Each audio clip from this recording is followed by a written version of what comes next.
یہ اس قسم کی سیاست کو دوبارہ سے پروان چڑھائی جاتی ہے اور تعلیمی اداروں کو دوبارہ متنازع بنا کے قوموں کو آپس میں دوبارہ لڑوایا جاتا ہے، تو آپ سمجھتے ہیں کراچی ان سب چیزوں کا اب دوبارہ متعامل ہو سکتا ہے؟ ہمیں ملک کی سالمیت، ملک کی حرمت، ریاست کی سالمیت سے اوپر کسی کی سیاست نہیں ہو سکتی۔ تو آپ سمجھتے ہیں کہ سپاہی جو ایک بے دیگ ہو کے لڑتا ہے ہمارے لیے، اب آپ کی میری حفاظت کے لیے، اس کو اس بات کا تانا دینا کہ تمہیں تنخواہ دی جا رہی ہے بارڈر پہ اپنے سینے پہ گولی کھانے کی، بڑا فضول ان بات ہے۔ مولانا فضل الرحمان صاحب کو شرم آنی چاہیے یہ والا بیان دیتے ہوئے کہ آپ کس کے بارے میں یہ بات کر رہے ہو، کون سی پیسوں پہ جان ہے جو خریدی جا سکتی ہے۔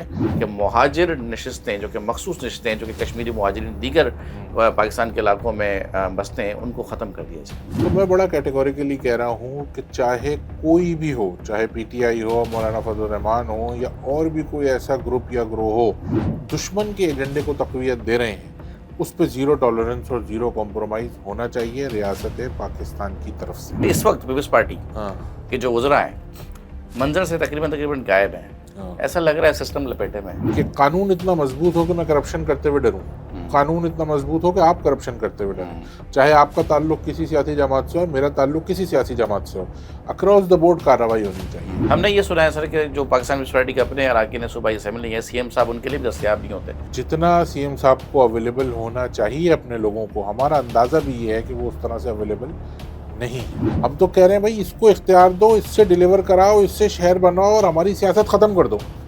آج مرتضی آپ ڈیلیور کر دیں۔ سر کر تو رہے ہیں، سارا دن بیچارے فیس بک بتاتے رہتے ہیں۔